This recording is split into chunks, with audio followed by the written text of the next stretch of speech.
Bom dia, senhoritas, senhoritos. Estamos iniciando a gravação da aula de hoje.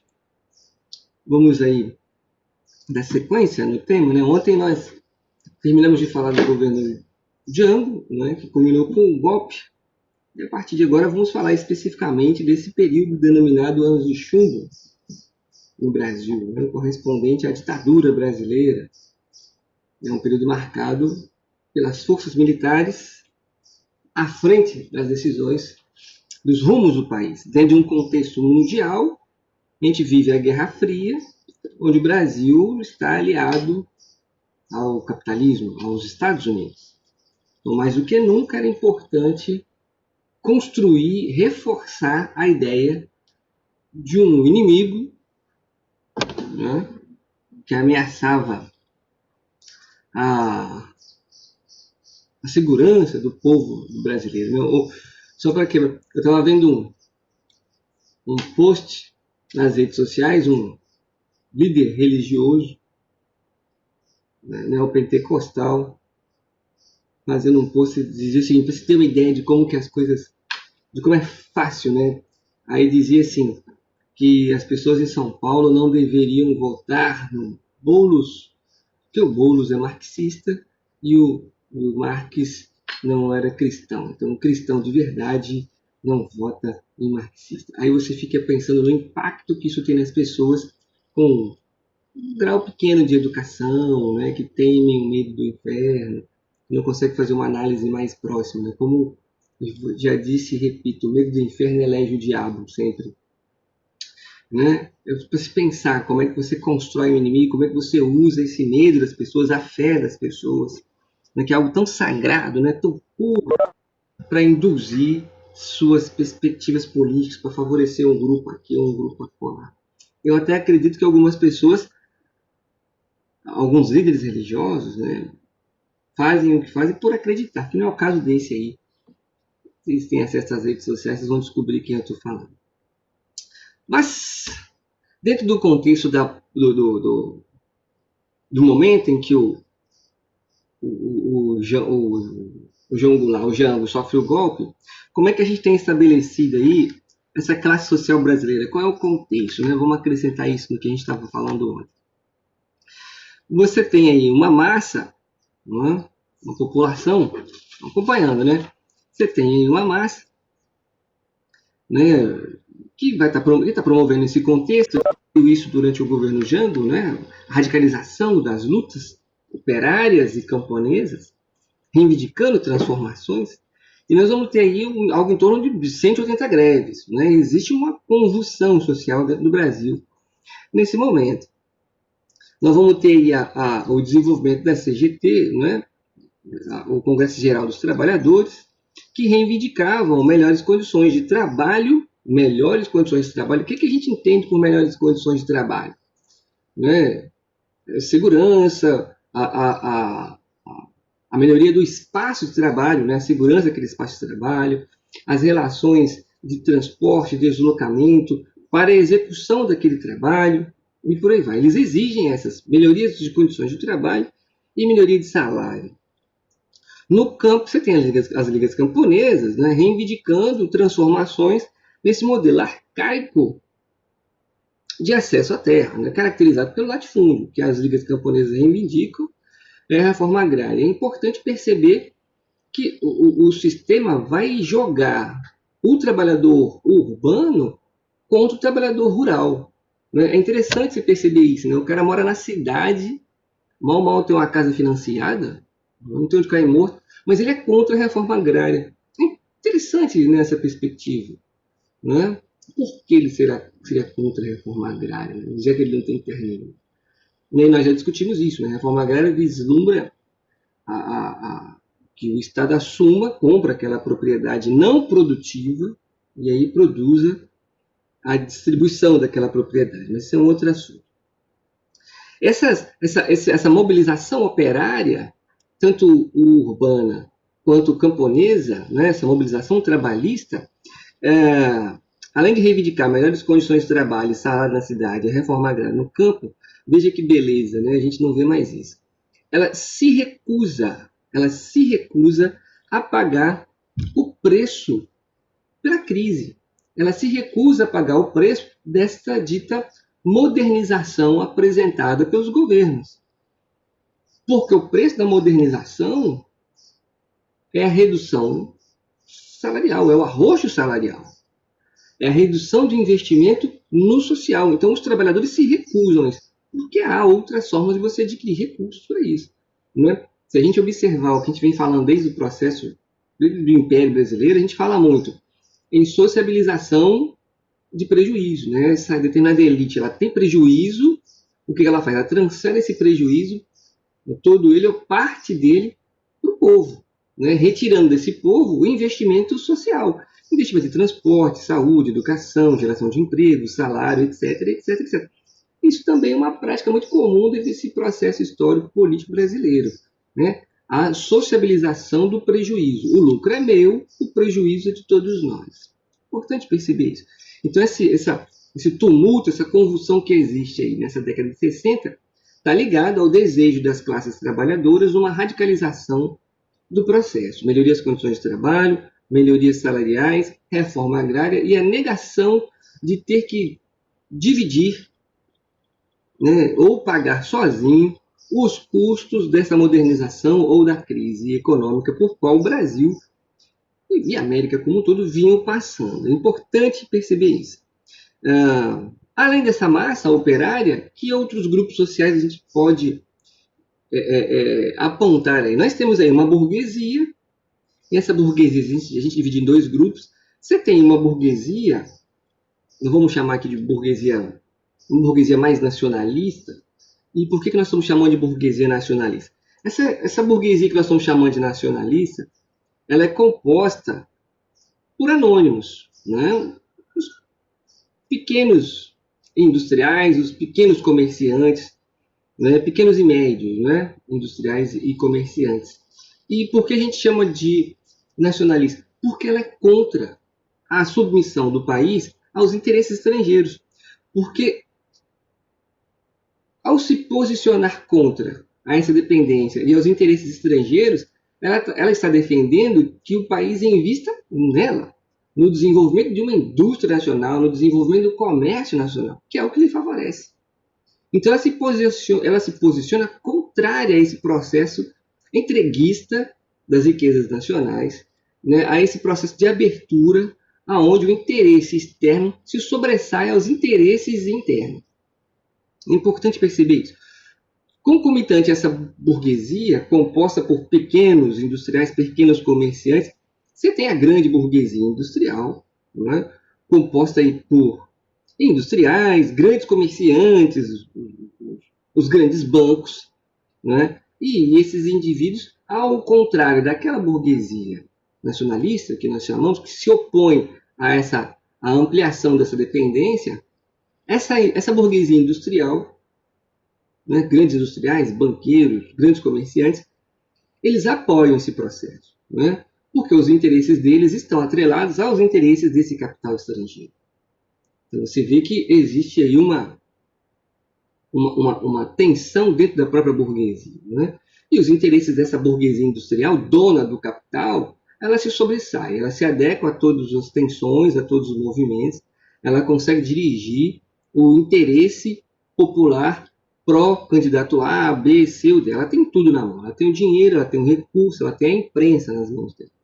Certo? Quando eu falo imprensa, a grande imprensa. É óbvio que você tem grupos ligados à imprensa que são opositores, mas a grande imprensa, aquela que atinge o público, né, aquela que consegue convencer, dirigir, ditar normas, essa imprensa ela é controlada por esse grande capital. É importante ter essa noção, ter essa leitura.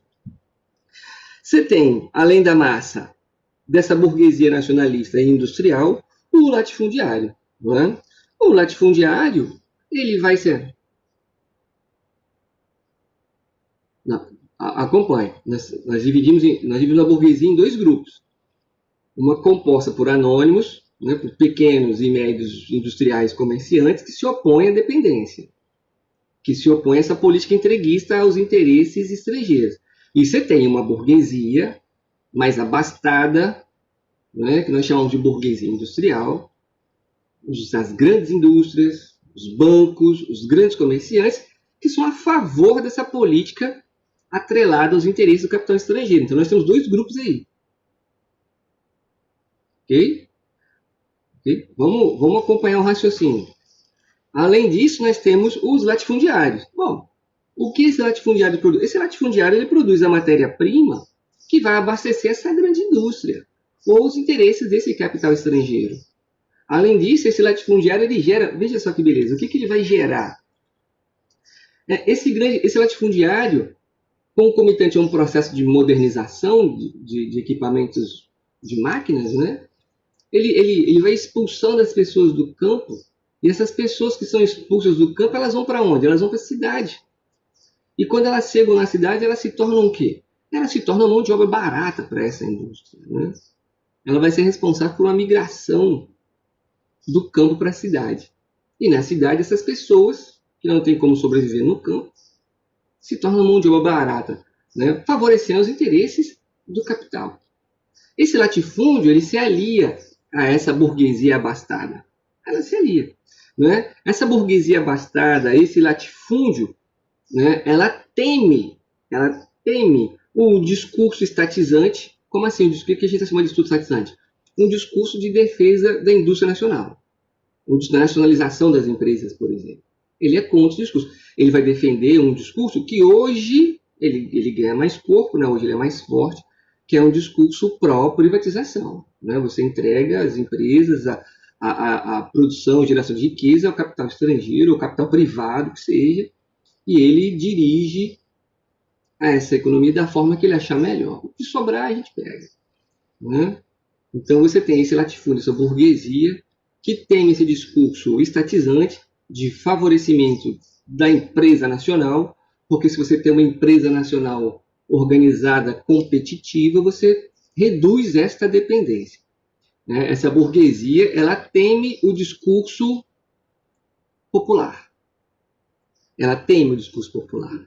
E esse temor vai fazer com que essa burguesia industrial, vai fazer com que esse latifundiário, né, some forças com as forças armadas, some forças com a igreja, né, que vai identificar no discurso radical, né, da doutrina socialista, comunista ou anarquista, vamos dizer assim, uma ameaça à sua hegemonia. Né? Então esse grupo de conservadores se une e eles vão se opor àquele projeto de reformas de base proposto pelo João Goulart que nós vimos na última aula.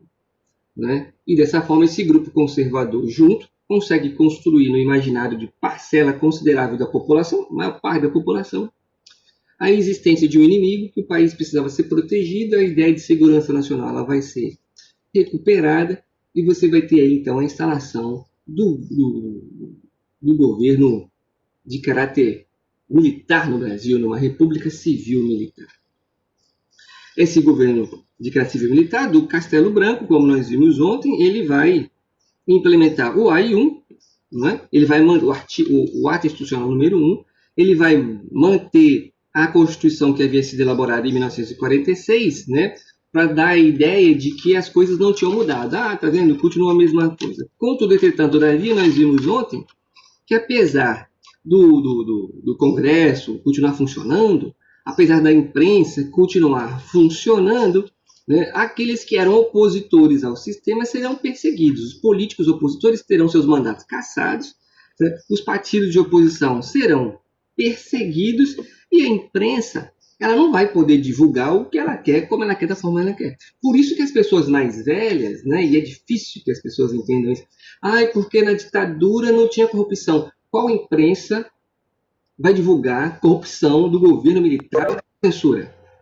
É no mínimo inocente imaginar que isso vai acontecer. A gente nunca ouviu falar de corrupção no governo militar. É óbvio que não. É óbvio, existia uma coisa chamada censura. Né? Existia uma coisa chamada censura. Então não passava na televisão que o coronel, que o general, que o capitão, né, estavam envolvidos com atos criminosos, com atos de corrupção. Acho isso que é matemático. 2 mais 2, 4. É por isso que a gente não ouvia falar de corrupção na ditadura, porque havia censura. É óbvio que num governo militar, onde a censura e a violência estão presentes, quem vai se meter a besta a falar ou produzir críticas àquele governo. Tem que ter muito peito. Ok? É importante frisar isso. Censura. Ok? Ah, não, mas não tem não, havia censura. Ok? Bom, nós falamos além da suspensão da estabilidade do funcionário público, né? Você tira o funcionário público com uma certa estabilidade, coloca ali alguém dos seus interesses que vai fazer, que vai dizer sim, senhor, vai seguir a sua orientação sem questionar aquilo que você faz. Mais um argumento para contestar essa ideia de que na ditadura não tinha corrupção. O funcionário que está lá é apadrinhado por alguém, certo? É apadrinhado por alguém. É importante dizer, né, o termo utilizado, né, o Castelo Branco, o general da época, né, ele imaginava que esse processo iria durar pouco tempo, porque o objetivo era produzir uma limpeza, né, essa limpeza seria rápida, duraria em torno de 6 meses a 1 ano, e aí sim o país seguiria o seu trajeto normal. A limpeza era retirar a oposição e todo mundo que ameaçasse os interesses daqueles grupos conservadores, a burguesia industrial, o latifundiário, certo? Mantendo o Brasil alinhado àquela perspectiva de entreguismo e dependência aos interesses estrangeiros, entenda-se aí Estados Unidos. Já falei para vocês, os Estados Unidos favoreceram o golpe no Brasil e na América? Sim, mas eles só tiveram êxito porque esta burguesia, né, esses conservadores, estavam de acordo a se submeter a isso. Estavam de acordo. Beleza? É importante frisar ainda que o Castelo Branco, apesar de militar, ele vai buscar combater as torturas e os assassinatos. Né? Ele vai buscar combater. Veja só, se eu estou dizendo que ele vai buscar combater é porque havia. Tá? Se eu digo que ele vai buscar combater é porque havia tortura, havia prisão ilegal. Certo? Se vocês acompanharam durante o processo eleitoral, né, acho que uma semana antes, uma semana depois do processo eleitoral, ninguém pode ser preso que não seja em flagrante. Por que ninguém pode ser preso porque, a não ser que seja em flagrante? Porque era comum você prender os opositores, tirar aquelas pessoas de circulação para que elas não votassem, para que elas não participassem do pleito. Certo? As pessoas eram presas por quê? Porque sim. Porque sim. Porque era oposição. Certo? E o que a oposição faz? Ela denuncia. Manteve a Constituição de 42, né? A gente viu isso aí. O autoritarismo, a partir daí, ele vai ganhando cada vez mais força, vai ganhando cada vez mais corpo. O Castelo Branco vai pôr em prática, então, o PAEG. O que vem a ser isso? Plano, mais um plano para a gente decorar. A palavra é essa mesmo. De ação econômico do governo. Deixa eu botar aqui. Depois eu vou mandar isso para vocês. Vamos discutir. Do governo. Em que consistia esse PAEG, né? Ele defendia a tese de um crescimento acelerado para o Brasil. É sempre isso, tem um crescimento acelerado, né?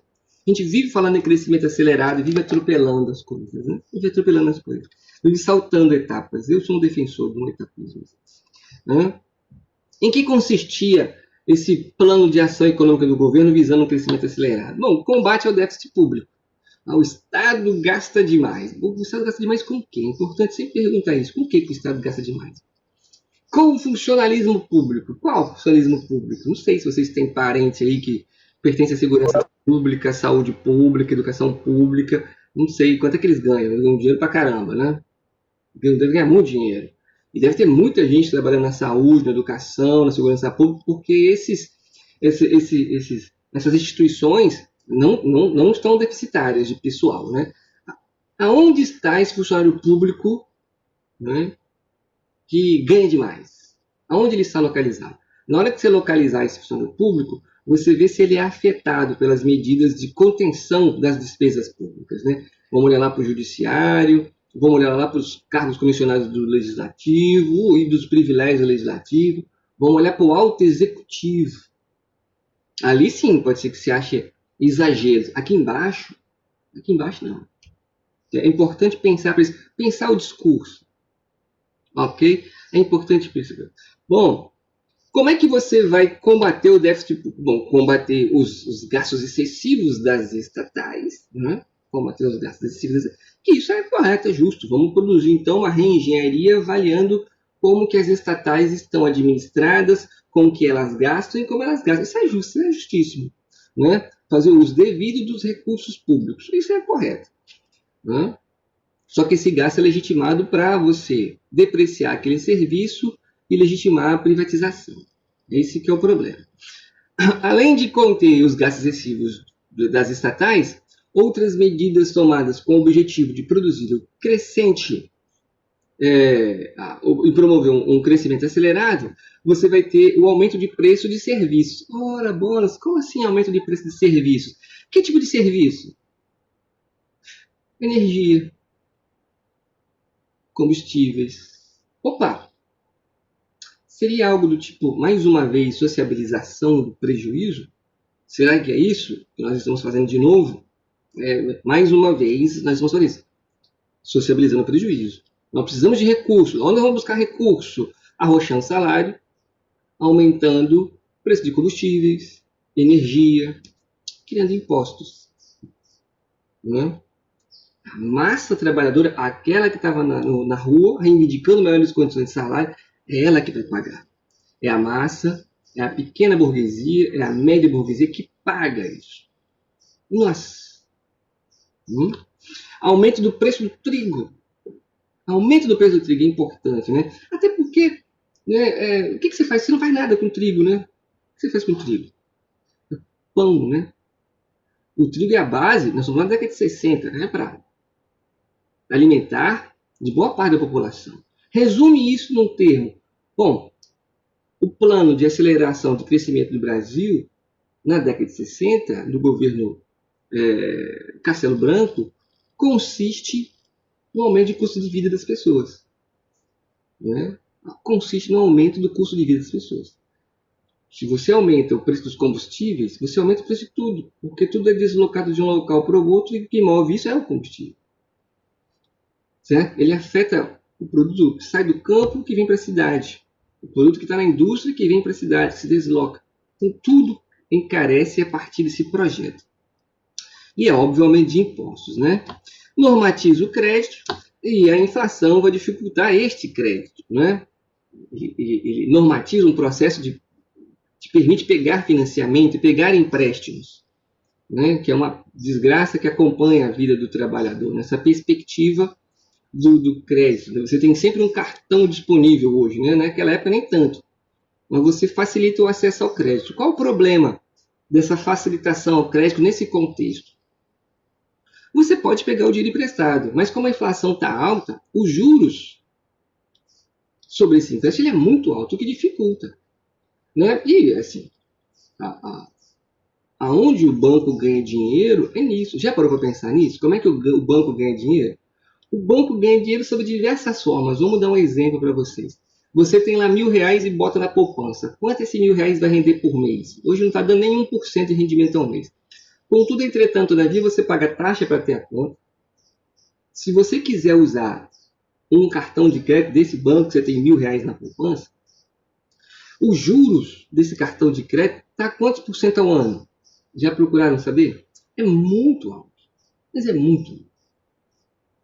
É muito grande. Então, todo o recurso que o banco ganha com isso, né? Sem contar que essa massa de dinheiro que você depois, o seu dinheiro lá, o seu R$1.000 na poupança está sendo investido por esse banco em outras coisas. Né? Ele te repassa uma porcentagem do que ele ganha. Então, o dinheiro que o banco ganha, ninguém ganha mais dinheiro no Brasil do que banqueiro. Em todos os governos brasileiros, ninguém ganha mais dinheiro do que o banco brasileiro. Se você fizer uma pesquisa, você vai ver que no Brasil existem aproximadamente, salvo engano, umas 180 instituições financeiras, né, que emprestam, financiam recursos para casa, carro, etc, etc. Mas isso é um número pequeno, 180 instituições financeiras, é um número pequeno. E mesmo assim, esse número de instituições financeiras, ele é controlado pelos grandes bancos privados, né? Os grandes bancos privados têm interferência nessas financistas. Nós estamos falando aqui de Santander, de Bradesco, de Itaú e por aí vai. Certo? Ninguém ganha mais dinheiro no Brasil do que banco. É por isso que existe uma reivindicação que é a taxação das grandes fortunas. Né? Se você fizer uma conta certinha, uma pesquisa, você vai ver que seu pai paga um imposto equivalente ao que o dono do Bradesco paga. E a renda dos dois é a mesma, né? Faz a pesquisa rápida. É por isso que existe uma pressão pela taxação das grandes fortunas. O imposto é necessário, o imposto é fundamental para fazer a roda girar. A discussão é por que algumas pessoas pagam tanto imposto e outras pagam tão pouco. Né? Por que a gente fala em 1% da população mais rica do Brasil, que divide entre ela 80% da riqueza nacional? Você acha isso em qualquer pesquisa, em site confiável, no Google. Ok? Então nós temos aí essas políticas para o crescimento acelerado do Brasil. Vamos repetir essas, né? Conter os gastos das estatais, aumento do preço de serviços, por exemplo, energia e o petróleo, combustível, aumento do preço do trigo, aumento de imposto. Normatiza-se o crédito, mas o crédito vai ter problemas devido à inflação. E o arroxo salarial. O que significa dizer arroxo salarial? Não tem aumento de salário. Então ficou mais caro sobreviver. As pessoas estão mais pobres. As pessoas estão mais pobres. Isso está claro, gente? As pessoas estão mais pobres. Elas continuam trabalhando, elas continuam recebendo salário, mas elas conseguem comprar cada vez menos. Beleza? Você vai favorecer isso é lindo, a livre negociação entre patrões e trabalhadores. É a livre negociação. Eu quero aumento? Não, mas eu quero. Vai embora. Não ser livre, procurar outro emprego. E é impressionante como tem trabalhador que defende isso. O trabalhador que defende isso, defende porque ele ainda não perdeu o emprego dele. Certo? E como ele não perdeu o emprego dele, ele acha que está certo. Né? Estou insatisfeito, vai embora. Né? É um discurso fácil, né? Não está satisfeito? Os incomodados que se mudam. Tem nada mais idiota do que esse discurso dos incomodados que se mudam. Os incomodados que reivindiquem, que busquem transformar a realidade. Vamos mudar o discurso, né? Os incomodados que se reivindiquem. Por que eu sou obrigado Por que a gente é obrigado a se submeter a determinados tipos de exploração? Por quê? Por que a gente é obrigado a se submeter a determinados tipos de violência? Os incomodados que se mudam. Não. Os incomodados que batam o pé, reivindiquem, se manifestem. Né? Mas isso é um discurso que permeia o imaginário da massa. Essa massa está sendo explorada, essa massa que está perdendo direitos, está ficando cada vez mais pobre. É impressionante como essa massa ela não consegue fazer link. Isso a gente explica, né? A capacidade crítica, a educação pouco crítica que a gente recebe, né? Principalmente que nessa época, o que se aprende na escola nessa época aqui? Né? Somar, multiplicar, dividir, subtrair, né? Você lê um texto todo, decora datas e nomes de presidentes e fatos históricos do Brasil e pronto. Esse tipo de discussão que a gente produz aqui não existia nessa época. E mesmo hoje discutindo, tem gente que ainda reproduz esse discurso. Então a mudança vai ser muito difícil e lenta, né? Vamos lá. Consequência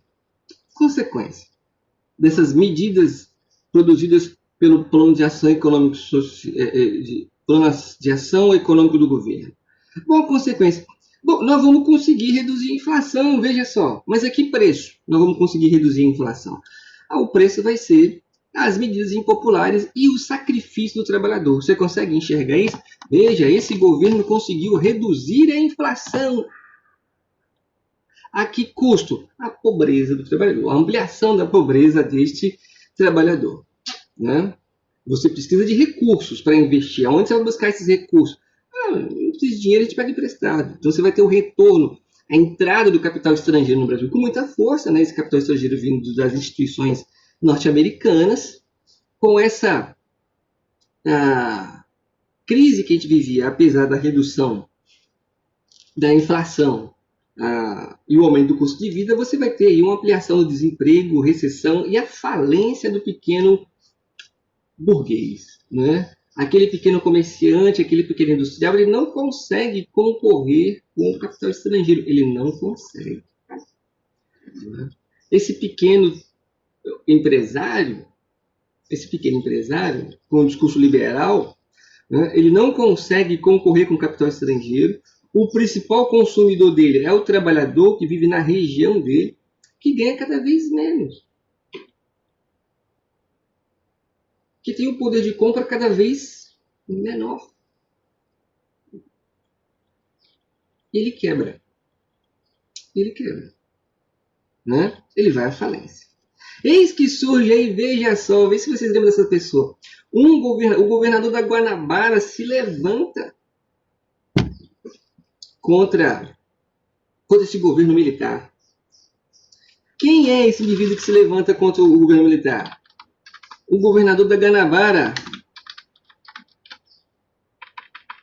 Lembra desse nome aqui? Ah, se levanta, isso é um absurdo. Carlos Lacerda, aquele jornalista que cresceu, né, fazendo denúncias e pressionando Getúlio Vargas. Carlos Lacerda. Um dos conspiradores para o golpe. Um dos conspiradores para o golpe. Nesse momento de golpe, é ele que fez vista grossa ou apoiava esse movimento que acabou se instaurando no Brasil. Nesse momento ele se levanta e denuncia o movimento. Agora é tarde. Apoiou o golpe, agora se arrependeu.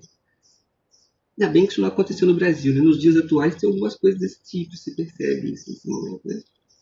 Mas tá aí. Carlos Lacerda se levanta. Bom, o que vai acontecer quando ele se levanta? Ele vai ser caçado. Ele vai ser caçado. Ele é identificado como opositor. Vai ter o seu direito, né, adquirido legitimamente via as urnas. Ele vai ser caçado. E tanto ele quanto o Juscelino, quanto o Jango, você vai ter a criação. Veja que palavra bonita. Vai ser criada uma frente ampla. E as pessoas ligadas a essa frente ampla serão caçadas, terão seus mandatos retirados. Passarão a ser perseguidos, identificados como os inimigos do governo, logo inimigos do povo. Bom, vão haver eleições. Né? Nesse processo de eleições, que ainda está mantido, né?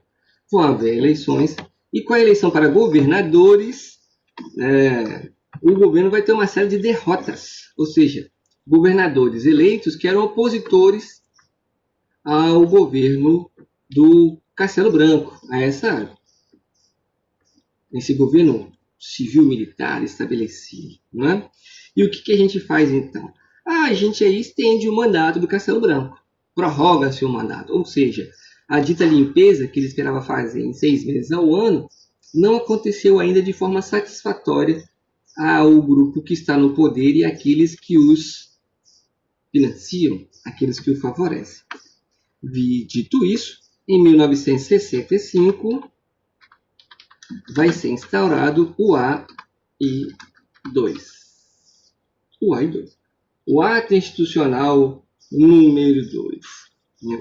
É importante dominar o ato institucional número 2. Né? O que decide o ato institucional número 2? Ele fortalece o Exército e, dessa forma, o Exército, com esse fortalecimento, ele poderia decretar o recesso do Congresso Nacional, das Assembleias Estaduais e das Câmaras. Ou seja, olha a gravidade disso. Se as Forças Armadas entendessem que havia um risco à segurança nacional. São eles que decidem isso. Sim, a Frente Nacional pelos opositores, exatamente. Só que quando você olha quem é a Frente Nacional, muitos desses opositores foram apoiadores, que estão arrependidos. Tipo Sérgio Moro, não tem? Tipo esses caras assim, Sérgio Moro, quem mais? Tem um monte. O PSDB, o DEM, tipo esses, foram apoiadores, hoje são opositores. Já ouviu falar em frente ampla no Brasil? Está acontecendo isso.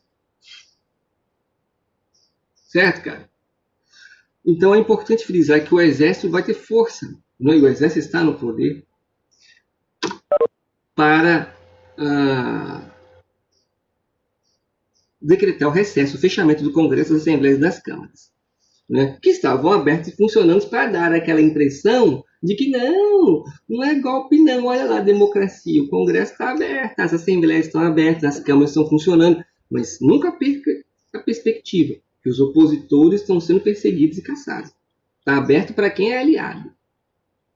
Outra ação importante, o AI-2 decreta que a eleição presidencial acontecerá pela via indireta, ou seja, a população não elege mais o presidente. É esse Congresso que vai escolher o presidente. Lembra? Quem é contra o governo está sendo perseguido. É claro, não sendo perseguido todo mundo de uma vez, é um processo.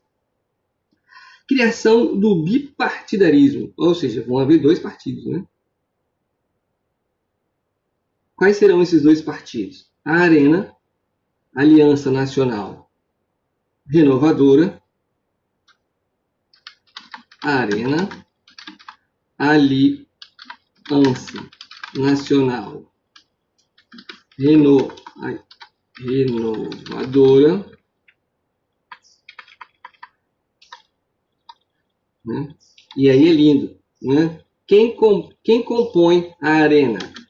Né? Quem compõe a Arena? Essa Aliança Nacional Renovadora. Quem compõe? A UDN.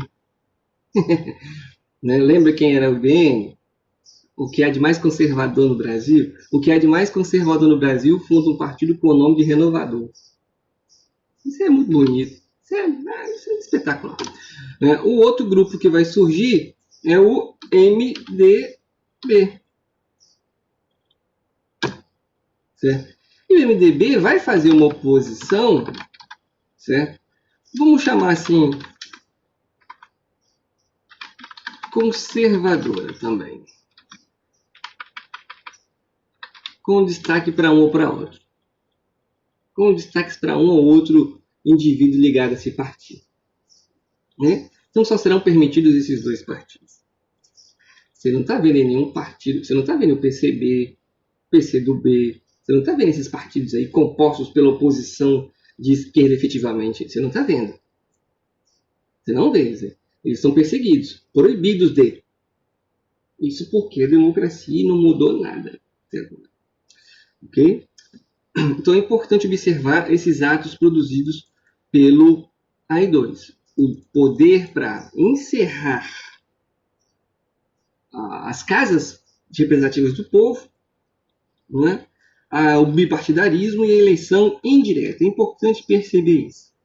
Certo? Em fevereiro de 66, em 66 vem o AI3, né? Que vai decretar, importante ver isso, o AI3 vai decretar a eleição indireta, não só para presidente agora, mas para governadores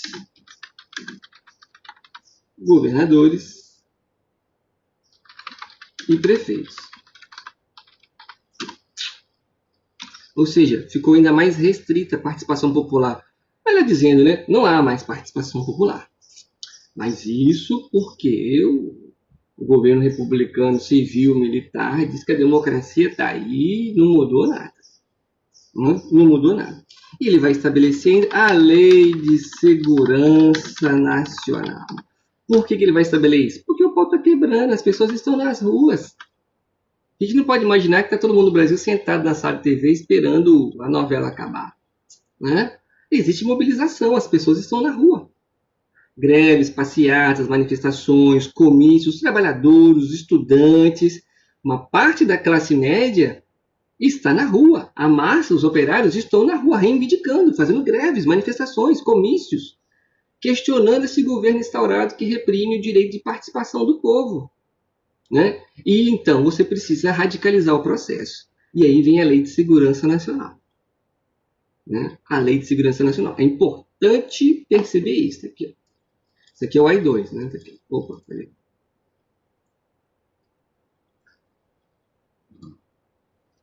Aqui. Fim de eleição, presidente da República, porque agora o voto é indireto. Tá claro, né? Fim de eleição indireta, eu voto agora é indireto. Vem aí da Lei de Segurança Nacional.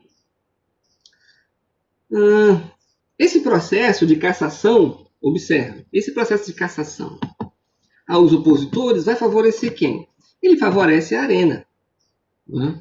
Esse processo de cassação e perseguição favorece a Arena. Ora, a Arena é composto, já disse para vocês, pelo que é de mais conservador no Brasil. Aqueles grupos conservadores que deram apoio para que o golpe acontecesse. Logo, as pessoas que estavam ali no Congresso, na Assembleia, nas câmaras municipais ligadas à Arena, a função delas é legitimar tudo que esse governo propõe. Porque esse governo está defendendo os interesses destas pessoas. E nós não podemos esquecer que essas pessoas controlam parte considerável da população. Vamos recordar, latifundiário tem a terra, quem não tem terra depende dessas pessoas. Essas pessoas veem esse dono do latifúndio como um salvador.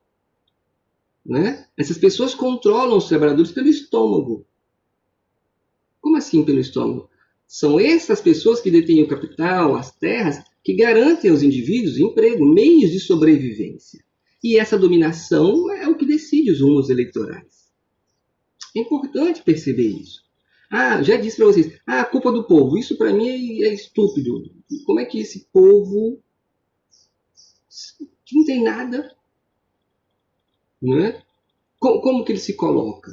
E quando ele resolve se manifestar, o Estado usa da sua força. Entenda-se aí a força policial para reprimir. Usa a justiça para punir essa massa quando ela se levanta. Então, esse grupo ele tem tudo às suas mãos para permanecer no poder. É importante perceber isso. Ok? Bom, o Congresso é fechado nessa época, em 66, e vai reabrir em 67. Veja só, né? O Congresso, deixa eu escrever aqui. Deixa eu botar. Tá aqui, ó. Antes de eu escrever, tá aqui, ó. Em 66 editou a AI3, tornando a eleição, acabei de falar para vocês, né? E aí você vai ter o fechamento do Congresso, que vai ser reaberto em 67 para a elaboração de uma nova Constituição. Alguém já contou qual Constituição é essa? É a primeira, é a segunda, é a terceira? Que Constituição é essa, hein? É a sexta. Certo? A sexta Constituição. Não. Só voltar lá e contar. Isso é sexta. E aí você percebe o quê? Que com a instalação dos AIs, dos atos institucionais, o que está acontecendo nesse período de tempo? Começou em 64, nós estamos em 67. O que os atos institucionais estão fazendo? Eles estão retirando cada vez mais e aos poucos os direitos políticos, os direitos individuais. Certo? Os direitos políticos, os direitos individuais do Brasil. Tá claro aí? Observa isso, é importante perceber isso. A retirada dos direitos individuais e políticos do Brasil.